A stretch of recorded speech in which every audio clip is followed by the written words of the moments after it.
नमस्कार साथियों, स्वागत है आपके अपनी इस यूट्यूब चैनल पर। दोस्तों, आज के इस सेशन में हम लोग 12th क्लास के भौतिकी के जो बिहार विद्यालय परीक्षा समिति द्वारा मॉडल पेपर जारी किया गया है, उसमें 5 मॉडल पेपर को जारी किया गया है, जो आपके सामने है। इसमें जो भी ऑब्जेक्टिव क्वेश्चन बिहार विद्यालय परीक्षा समिति द्वारा बनाया गया है, उसको मैं आपको बारी बारी से वीडियो के थ्रू बताने जा रहा हूँ। तो दोस्तों, यदि आप इस चैनल पर नए हो तो चैनल को जरूर सब्सक्राइब कीजिएगा और अपने साथी को पास शेयर भी कीजिएगा।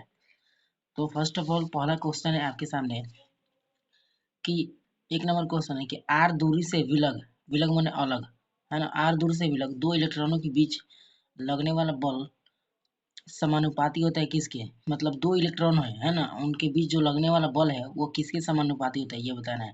क्या आर मतलब त्रिज्या के समानुपाती होता है, या त्रिज्या के वर्ग के समानुपाती होता है, या फिर आर आर त्रिज्या जो है इसके व्युत्क्रम के व्युत्क्रम वर्ग के व्युत्क्रम के समानुपाती होता है, या फिर त्रिज्या के व्युत्क्रम के समानुपाती होता है।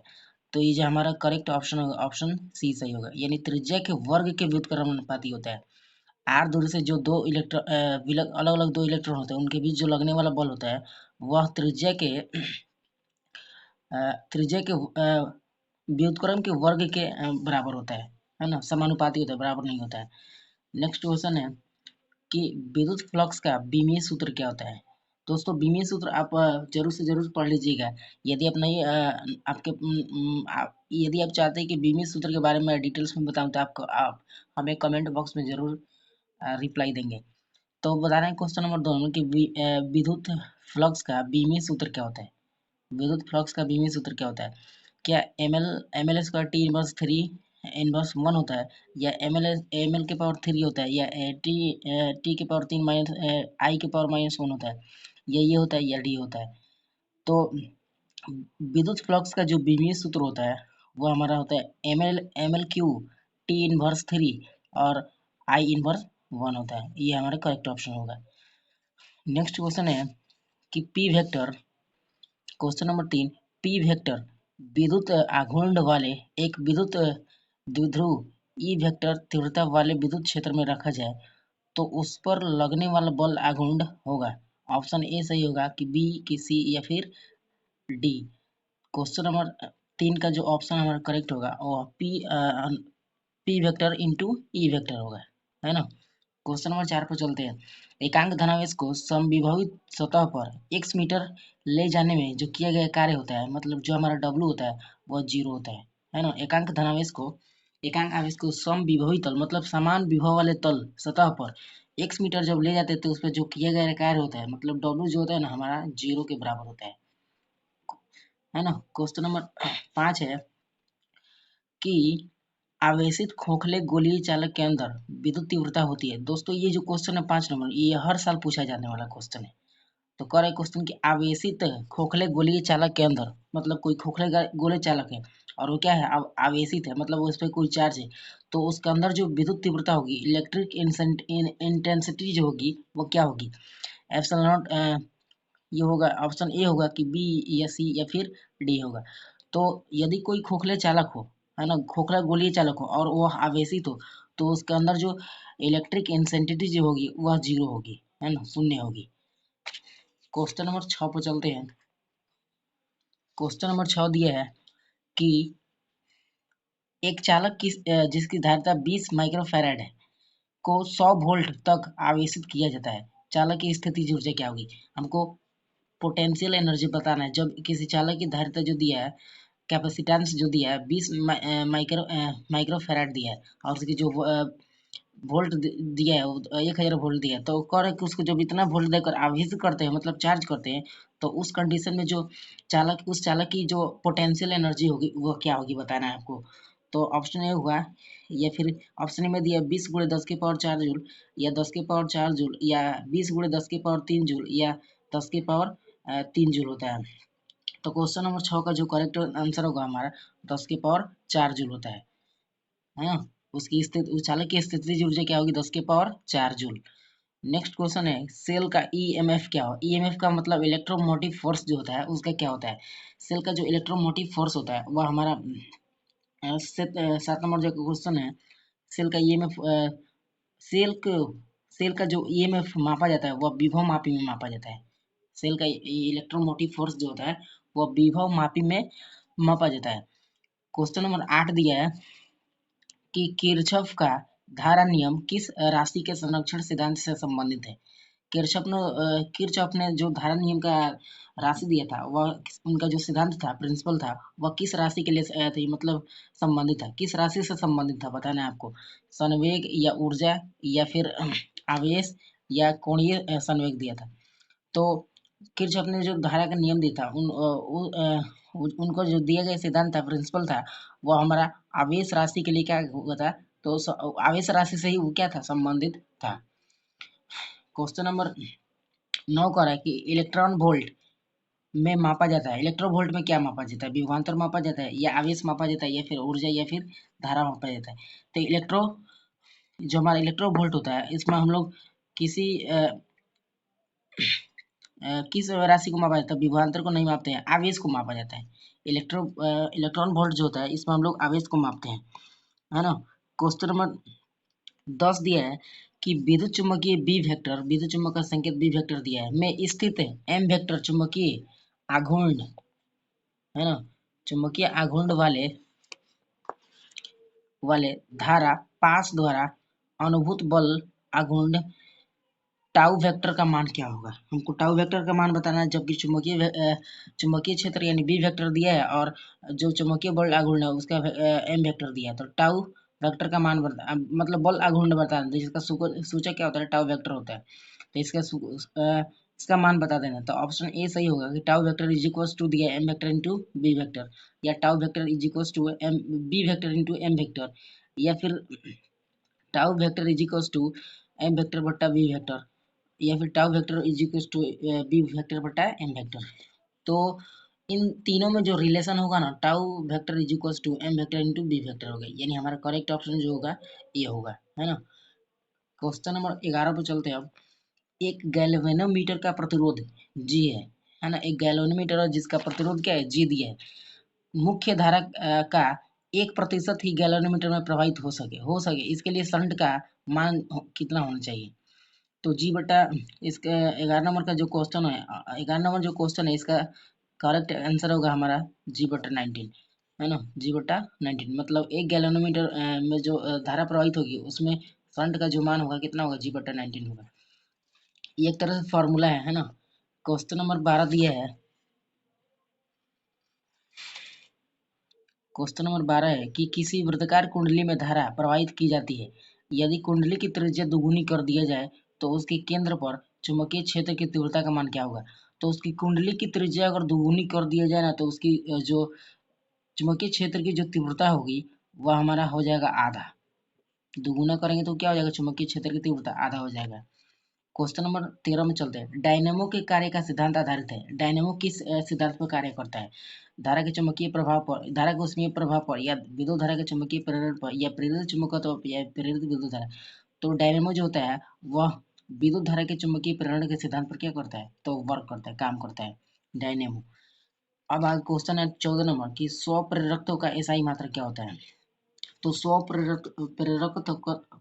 प्रेरकत्व का जो एसआई मात्रक होता है, एसआई यूनिट होता है, वह हेनरी होता है। ध्यान रखिएगा दोस्तों, हेनरी एक वैज्ञानिक का नाम है जिन्होंने स्व प्रेरकत्व का एसआई मात्रक की खोज की, इसलिए उन्हीं के नाम पर इसका जो मात्रक होता है हेनरी रख दिया गया है। क्वेश्चन नंबर 12 पर चलते हैं। किसी किसी ऊंचाई ट्रांसफार्मर मतलब स्टेप अप ट्रांसफार्मर के प्राइमरी और सेकेंडरी में क्रमशः N1 और N2 लपेटे हैं, तब मतलब कोई प्राइमरी स्टेप अप ट्रांसफार्मर है तो उसमें जो प्राइमरी और सेकेंडरी मतलब N1 और N2 जो है उनके बीच कैसा संबंध, रिलेशन कैसा होगा। ऑप्शन एक में दे N1 जो होगा प्राइमरी जो होगा N2 से बड़ा होगा, सेकेंडरी N2 से छोटा बड़ा होगा, है ना, और N1 जो होगा N इसके बराबर होगा, या फिर N1 जो होगा 0 के बराबर होगा। तो 15 का जो हमारा करेक्ट आंसर हो गया ऑप्शन बी, जो बी होगा। N2 होगा N1 से बड़ा, हमेशा N2 क्या होगा, N1 से बड़ा होगा। क्वेश्चन नंबर 16 का हो रहा है कि एल आर परिपथ का शक्ति गुणांक क्या होता है। कोई परिपथ है जिसका जो सूचक है एल आर है, तो उस समय जो पावर को इफिशियंट जो होगा मतलब शक्ति गुणांक जो होगा क्या होगा हमारा। ऑप्शन एक में दिया है R R R plus omega L, या बी में दिया है आर बटा रूट अंदर R square plus omega square plus L square, या फिर रूट अंदर आर रूट अंदर R square plus omega square plus L square, या डब्ल्यू ओमेगा एल बटा आर होगा। तो इस एल आर परिपथ का जो शक्ति गुणांक होगा ये हमारा ऑप्शन बी होगा। दोस्तों ये क्वेश्चन भी बार बार पूछा जाने वाला है, इस क्वेश्चन पर हमेशा आप फोकस करके रखिएगा यार, और इसको याद करके भी रख लीजिएगा। तो एल आर परिपथ का जो शक्ति गुणांक होगा वो होगा आर बट्टा रूट अंदर R square plus omega square plus L square होगा। नेक्स्ट क्वेश्चन है कि किसी छोटे चुंबक के मध्य बिंदु से समान दूरी पर अक्षीय तथा निरक्षीय स्थिति में चुंबकीय क्षेत्र वी वेक्टर के मान का अनुपात क्या होगा, है ना। तो ये 17 नंबर ऑप्शन में दिया 2:1 होगा, या 1:2 होगा, 1:√2 होगा, या √2:1 होगा, या 1:2 होगा। तो 17 नंबर का जो करेक्ट ऑप्शन होगा आंसर बी सही होगा, है ना। बी 1:1:2 होगा, है ना। 18 नंबर क्वेश्चन पे चलते हैं हम लोग। पृथ्वी के चुंबकीय ध्रुव पर नमन कोण का मान कितना होता है। पृथ्वी का जो चुंबकीय ध्रुव होता है उस पर नमन कोण का मान कितना होता है बताना है। क्या 0 डिग्री होता है, या 90 डिग्री होता है, या फिर 45 डिग्री होता है, या फिर 180 डिग्री होता है। तो 18 नंबर का जो हमारा करेक्ट ऑप्शन होगा ऑप्शन बी सही होगा, है ना। 90 डिग्री होता है। पृथ्वी के चुंबकीय ध्रुव पर नमन कोण का मान कितना डिग्री होता है, 90 डिग्री होता है। 9 से नमन कोण और 9 से 90 डिग्री, आप इस ट्रिक के जरिए भी याद रख सकते हैं। 9 से नमन कोण और 9 से 90 डिग्री याद कर सकते हैं, है ना। आगे के चलते क्वेश्चन नंबर 19 में कि विद्युत चुंबकीय तरंग के संचरण की दिशा क्या होती है। जो विद्युत चुंबकीय तरंग होती है उनकी संचरण संचरण मतलब फैलाव की दिशा क्या होती है। ई ई वेक्टर के समांतर होती है, या वी वेक्टर के समांतर होती है, या फिर ई बी इंटू ई के वेक्टर के समांतर होती है, या फिर E vector into B vector के समांतर होती है। तो 19 नंबर का जो क्वेश्चन होगा आंसर होगा ये हमारा ऑप्शन डी सही होगा, है ना। E vector into B vector की क्या होगी, समांतर पैरेलल होगी। विद्युत चुंबकीय तरंगे किसके समांतर होगी, तो ई और बी वेक्टर के समांतर होगी। क्वेश्चन नंबर 20 में चलते हैं कि किस कारण से हवा का बुलबुला पानी के अंदर चमकता नजर आता है। कारण बताना है कि किस कारण से हवा का जो बुलबुला होता है पानी के अंदर चमकता नजर आता है। क्या अपवर्तन के कारण, या परावर्तन के कारण, या पूर्ण पूर्ण आंतरिक परावर्तन के कारण, टोटल रिफ्लेक्शन परावर्तन के कारण, या फिर विवर्तन के कारण। तो जो हवा के बुलबुले होते हैं वो पानी के चमकने का मेन कारण जो होता है उसका पूर्ण आंतरिक परिवर्तन के कारण होता है, टोटल इंटरनल रिफ्लेक्शन के कारण होता है ना। हवा के जो बुलबुले होते हैं पानी के अंदर चमकते हैं किस कारण से, तो टोटल इंटरनल रिफ्लेक्शन के कारण, यानी पूर्ण पूर्ण आंतरिक आंतरिक परावर्तन के कारण क्या होता है, तो चमकता नजर आते हैं। अगला क्वेश्चन है कि दो लेंस जिनकी क्षमता -15 डायोप्टर दिए है और +15 डायोप्टर दिए है को समाक्षीय सटा कर रखने पर संयोजन की फोकस दूरी क्या होगी। दो गो लेंस दिया है, उनकी क्षमता प्लस माइनस इतना इतना डायोप्टर दे दिया है। जब उसको सटा दिया था एक में तो उस समय जो उसकी संयोजन मतलब जोड़ने पर उसकी जो फोकस दूरी हुई कितनी होगी बताना है। -10 सेंटीमीटर, या +10 सेंटीमीटर, या -20 सेंटीमीटर, या फिर +20 सेंटीमीटर। तो 21 नंबर का जो क्वेश्चन होगा वो हमारा आंसर क्या होगा, -10 सेंटीमीटर होगा। संयोजन करने पर जो उसकी फोकस दूरी होगी दोनों लेंस की क्या होगी, -10 सेंटीमीटर। क्वेश्चन नंबर 22 दिया है कि खगोलीय दूरदर्शक में अंतिम प्रतिबिंब होता है। खगोलीय दूरदर्शक जो होते हैं टेलीस्कोप जिसको बोलते हैं, वह अंतिम उसमें जो अंतिम प्रतिबिंब होता है क्या होता है, वास्तविक और उल्टा होता है, कि काल्पनिक और सीधा होता है, या काल्पनिक और उल्टा होता है, या वास्तविक और सीधा होता है। तो 22 नंबर का हमारा जो करेक्ट ऑप्शन होगा ऑप्शन बी सही होगा, काल्पनिक और सीधा। खगोलीय दूरदर्शक में अंतिम प्रतिबिंब जो होता है फाइनली इमेज जो होता है वो काल्पनिक और सीधा होता है, वर्चुअली और स्ट्रेट होता है। क्वेश्चन नंबर 23 में बेलनाकार लेंस का व्यवहार किया जाता है आँख के आँख के उस दोष को दूर करने के लिए जिसे कहा जाता है। मतलब बेलनाकार लेंस का व्यवहार किस दृष्टि दोष को दूर करने के लिए किया जाता है, इस क्वेश्चन का मेन मकसद है। तो जो बेलनाकार लेंस का व्यवहार किया जाता है आँख के किस दृष्टि दोष के लिए, निकट दृष्टि दोष के लिए, या दीर्घ दृष्टि दोष के लिए, या अस्टिगमेटिज्म या फिर जरा दृष्टि दोष के लिए। तो 23 नंबर का हमारा जो करेक्ट ऑप्शन होगा ऑप्शन सी सही होगा। देखिए ये हो गया ऑप्शन सी सही होगा 23 नंबर। नेक्स्ट क्वेश्चन है 24 नंबर कि प्रकाश के रेले प्रकीर्णन में प्रकीर्णित प्रकाश का परिमाण तरंगदैर्घ्य लैम्ब्डा के किस रूप में समानुपाती होता है? तो हमारा 24 नंबर का जो करेक्ट आंसर होगा ऑप्शन डी सही होगा। 1/4 मतलब लैम्ब्डा के पावर 4 होता है। इसको ऐसे भी लिख सकते हैं, यानी लैम्ब्डा के पावर -4 ये भी होता है। हो सकता है ऑप्शन में ये दे दे, है ना, देखिएगा। नेक्स्ट क्वेश्चन है कि एक पतले फिल्म के रंगीन दिखने का कारण क्या है? एक पतले फिल्म का जो रंगीन दिखने का कारण क्या होता है? व्यतिकरण होता है, या विवर्तन होता है, या प्रकीर्णन होता है, या फिर वर्ण विक्षेपण होता है? तो 25 नंबर का हमारा जो करेक्ट ऑप्शन होगा व्यतिकरण होगा। प्रकाश के व्यतिकरण के कारण ही पतले फिल्म के जो होते हैं वह रंगीन दिखते हैं। ब्रूस्टर का नियम, ये क्वेश्चन मोस्ट इम्पोर्टेंट ऑब्जेक्टिव भी है और सब्जेक्टिव में भी पूछे जाते हैं, है ना। ब्रूस्टर का नियम जो होता है, ये नियम जो होता है micro is equals to 10 IP होता है। ये ऑप्शन बी सही होगा, है ना। ब्रूस्टर का जो नियम होता है माइक्रो इज इक्वल्स टू क्या होगा, 10 IP होगा। इसको याद रखेंगे आप सब। लैम्डा तरंगदैर्घ्य वाले फोटोन की ऊर्जा क्या होगी? 27 नंबर क्वेश्चन है कि लैम्डा तरंगदैर्घ्य वाले फोटोन की जो ऊर्जा होगी क्या होगी, बताना है। क्या H c/λ होगा, या H लैम्डा इक्वल टू सी होगा, या फिर ये होगा ये? तो लैम्डा तरंगदैर्घ्य वाले जो फोटोन की ऊर्जा होगी हमारा ऑप्शन Hc/, क्या होगा, Hc/λ, यानी ऑप्शन ए सही होगा। दूसरा क्वेश्चन है हाइड्रोजन स्पेक्ट्रम की कौन सी श्रेणी दृश्य भाग में पड़ती है? वार्मर, ब्रैकेट, या लाइमन, या फिर पास्टन?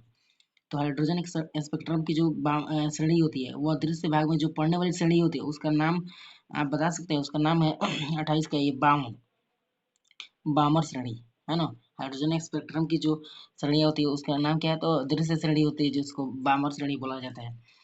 दूसरा क्वेश्चन है कि निम्नलिखित में कौन आवेश रहित कण है? आवेश रहित का मतलब जिसमें कोई आवेश नहीं पाया जाता हो। तो अल्फा कण है, बीटा, या फिर प्रोटॉन है, या फोटोन? तो जिस कण पर मतलब कोई आवेश नहीं होता है, वो जो आवेश रहित होता है उसका नाम है फोटोन। फोटोन पर कोई आवेश नहीं होता है ना। ये न्यूट्रल होता है। क्वेश्चन नंबर 30 और ये लास्ट क्वेश्चन है। जितने समय में किसी रेडियोएक्टिव पदार्थ की मात्रा अपने प्रारंभिक परिमाण की आधी हो जाती है उसे कहते हैं, उसे अर्धायु कहते हैं, है ना। जितने समय में रेडियोएक्टिव पदार्थ की जो मात्रा होती है आधा हो जाती है उसको अपन अर्धायु, हाफ लाइफ बोलते हैं। तो आज के लिए बस इतना ही दोस्तों। ये क्रैश कोर्स मतलब ये जो मॉडल पेपर बिहार सरकार ने बिहार बोर्ड के द्वारा जो जारी किया गया इसको हम एक लंबा प्रोसेस के साथ चला रहे हैं। और आप इसमें सहयोग जरूर दीजिएगा, है ना। और अपने दोस्तों के पास भी शेयर करते रहिएगा। मिलेंगे नेक्स्ट मॉडल पेपर के साथ, तब तक के लिए टेक केयर, बाय।